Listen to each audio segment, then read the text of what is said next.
jamaah sidang solat Isya dan Tarawih sekeyakinan seakidah yang kami muliakan. Marilah di awal perjumpaan kita pada malam yang berbahagia ini, kita memuja dan memuji Allah Empunya alam semesta, Allah yang telah memberikan kita kesempatan untuk bisa hidup sampai ke malam 27 Ramadan yang kita cintai ini. Salawat dan salam keharibaan baginda Rasulullah sallallahu alaihi wasallam, seorang nabi yang dipilih oleh Allah. Beliau dijamin surga, namun beliau beribadah dalam bulan suci Ramadan, tak mengenal ruang dan waktu, lebih-lebih pada akhir 10 Ramadan. Salawat dan salam kepada al dan sahabat beliau sekalian yang telah seiring bahu seayun langkah dalam membantu perjuangan Rasul menegakkan akidah Islam sampai warna Islam, sampai kalimah thayyibah la ilaha illallah hadir dalam relung hati kita yang berada di bawah atap Masjid Jami' Kota Luxmawi. Yang kita hormati guru kita bersama, Imam Syekh Masjid, panitia pembangunan, BKM, jamaah sidang solat tarawih dan Isya yang tidak mungkin kita sebutkan namanya satu persatu. Insya Allah semuanya kita akan dimuliakan oleh Allah. Ya Rabb, kami berkumpul di bawah atap rumahmu, yaitu Masjid Jami' Kota Luxmawi.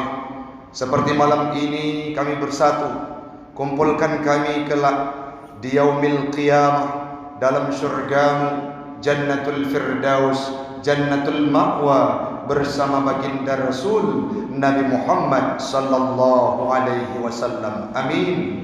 Amin ya rabbal alamin. Hamba Allah orang siklun adun ado yang luntuan pemulia. Ramadan itu terbagi dalam 3 etapa waktu. Ada 10 pertama, 10 pertengahan, dan 10 yang terakhir. Di mana 10 yang pertama diberikan rahmat, 10 yang kedua diampunkan dosa, dan yang kita berada di dalamnya sekarang adalah merupakan waktu yang mana kita dimerdekakan oleh Allah dari api neraka. Di sisi lain hamba Allah, hati-hati yang hidup, hati-hati yang merenungi bagaimana indahnya beribadah dalam bulan suci Ramadan, hati yang mengetahui, hati yang memahami bahwa beribadah dalam bulan suci Ramadan akan dilipat gandakan pahalanya oleh Allah. Satu sedekah kita berikan ke masjid, satu sedekah kita berikan kepada fakir miskin, kita ulurkan tangan kepada anak yatim, maka semuanya itu akan dilipat gandakan oleh Allah. Jangankan 10, bahkan sampai 100 kali lipat hamba Allah bila itu dikerjakan dalam bulan suci Ramadan. Orang-orang yang mau merenungi, orang-orang yang mau menghayati saat Ramadan hanya tinggal 3 hari lagi, saat Ramadan seolah-olah ingin beranjak pergi, saat Ramadan itu melambaikan tangan belasungkawa dengan kita yang hanya hitungan beberapa waktu lagi, berapa jam lagi Ramadan itu akan meninggalkan kita hamba Allah. Orang-orang yang punya mata batin, orang-orang yang senantiasa menghabiskan waktunya di masjid, orang-orang yang bertadarus dengan jamaah di Masjid Jami', orang-orang yang sholat tarawihnya tidak pernah bolong, orang-orang yang khatam Al-Quran dalam bulan suci Ramadan. Mereka kala Ramadan itu ingin meranjak pergi meninggalkan dia, maka hati tersebut hamba Allah akan bergumam dan menangis dengan dalam sekali. Kenapa demikian? Segudang pertanyaan hadir dalam kehidupannya.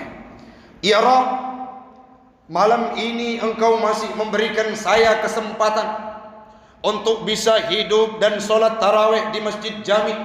Kami dengar tausiah yang disampaikan oleh Ustadz Taufik, kami ikuti imam yang diimami oleh Ustadz Romi Saputra. Akankah ya Allah Ramadan tahun depan Engkau menghidupkan kami kembali untuk bisa berkumpul seperti malam ini, beribadah luar biasa, tahajud kami di sepertiga malam, tadarus kami khatam Al-Quran bahkan sampai 3 kali.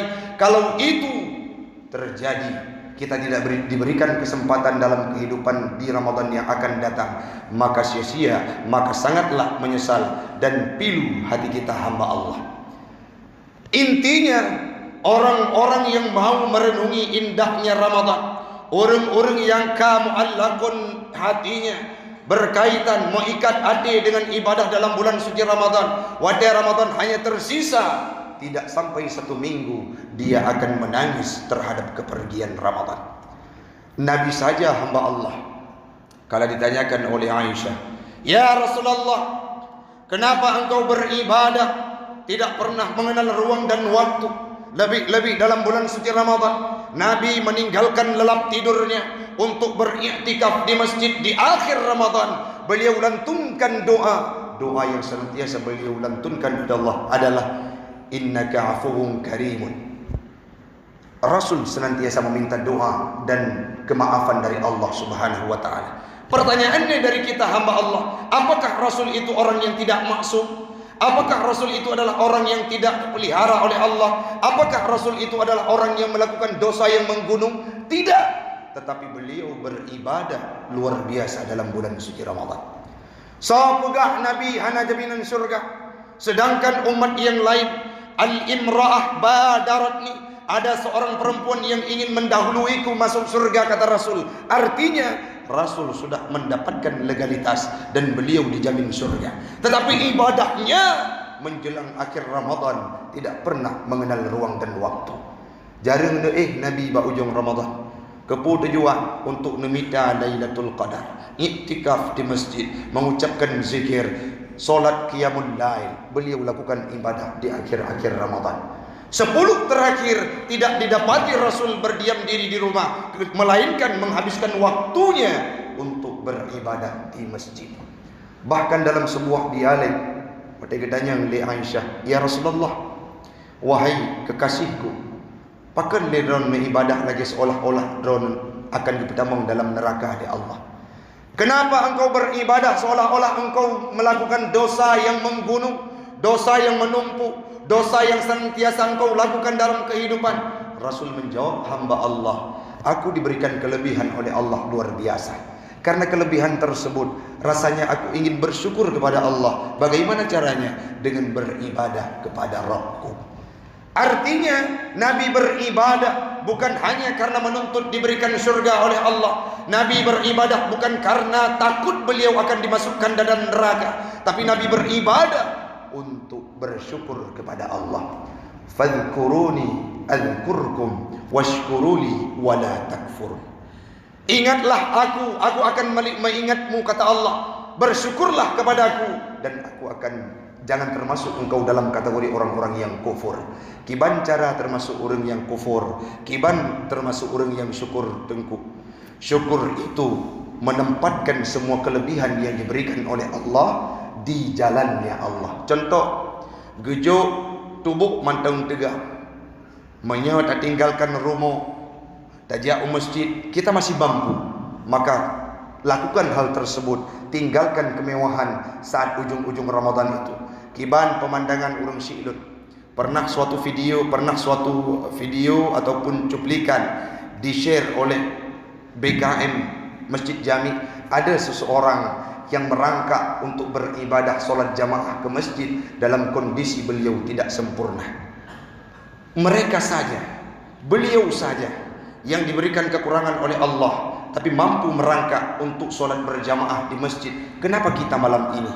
Kenapa kita hamba Allah yang masih punya kekuatan tetapi tidak mau merengkuh rahmatnya Allah? Siapa tahu malam 27 Ramadan ini adalah malam Lailatul Qadar, yang mana kita akan diampunkan dosa oleh Allah dan kelak dimasukkan dalam surga oleh Allah.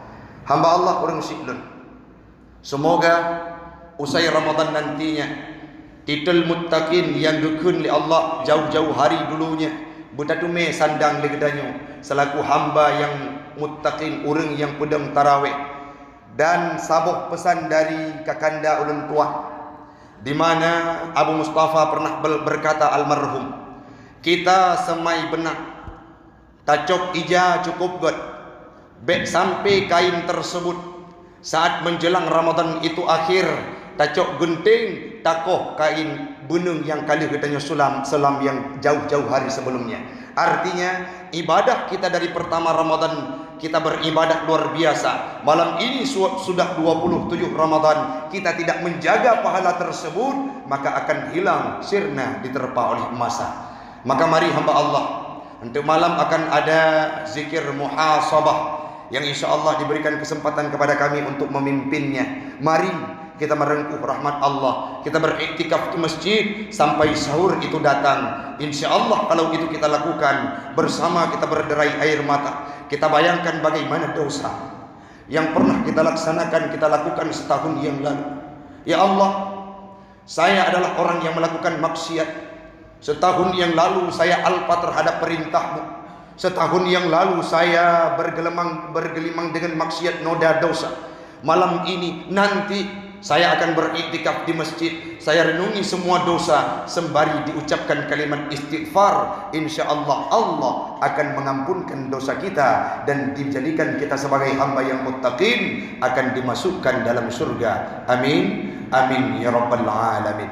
Mudah-mudahan nama Allah menjadi manfaat bagi saya pribadi dan umumnya kepada jamaah sekalian. Yang perlu kita petik dari intisari tausiah dan ceramah pada malam yang berbahagia ini, yang pertama, genggamlah malam-malam Ramadanmu yang hanya tinggal 3 malam lagi, di mana nantinya kita akan diberikan keampunan, dimerdekakan dari api neraka, karena mengharapkan imbalan dari Allah, sekaligus akan diberikan titel muttaqin usai Ramadan. Maka jangan kita sia-siakan 3 malam yang tersisa. Penuhi semuanya dari hari ke hari, sehingga takbir itu berbunyi dengan ibadah dan iktikaf di masjid, berzikir dan beristighfar kepada Allah. Mudah-mudahan semuanya kita, saya, Anda dan kita semua akan dijadikan sebagai hamba yang muttaqin dan masuk dalam surganya Allah. Amin, amin ya rabbal alamin. Hadanallahu wa yakum ajma'in.